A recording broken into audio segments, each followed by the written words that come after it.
How often do you see something on TV, read something in the newspaper, or a friend tells you a story and you get uncontrollably upset? Maybe you get tearful, sad, depressed for days, weeks or months after. Others can hear the same stories and they feel fine. So why is it that you get upset? In this week's video, what we're going to do is look at the reasons why you get upset over seemingly unrelated circumstances to your life.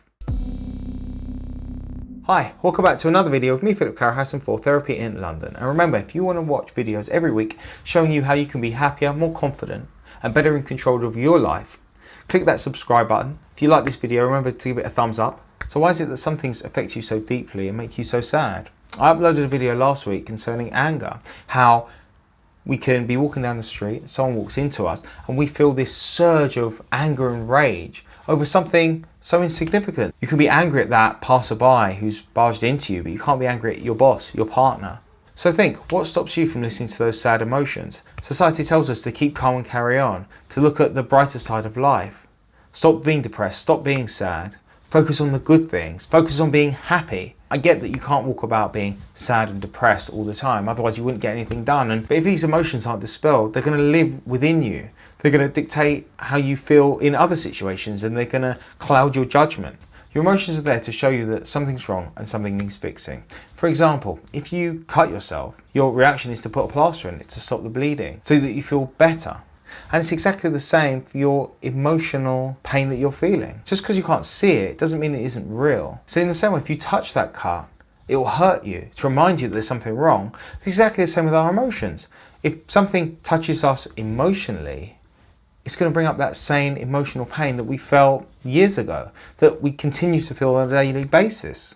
So how do we start to heal those emotional scars so they don't impact on our life in unrelated circumstances? So step number one, identify a common theme that makes you upset. Is it an animal maybe, or people in pain? Is it being shouted at by your boss or your parents or your partner? Step number two is to think, what does that feeling of sadness remind me of in the past? Maybe it was a pet dying. Maybe it was being shouted at by your parents or a teacher at school. Step number three is to remember what happened to that sad emotion. Were you just told to buck up, think happy thoughts and forget about it? Everything will get okay in the end? Step number four is to think back to the situations in part two and think to yourself, how would you like that situation to have ended? Rather than having to run away crying from that teacher shouting at you, maybe you would like to have said to them, it's not my fault, stop shouting at me, I tried my best. It's about gaining control and closure over that emotional situation that you found yourself in, that powerless situation which you weren't able to stick up for yourself, not able to put your view across. Step number five is to think, whatever that feeling feels like, get a pen and paper, draw it out, write it down, or if you can, go back and tell that person how you felt in that moment when they were shouting at you.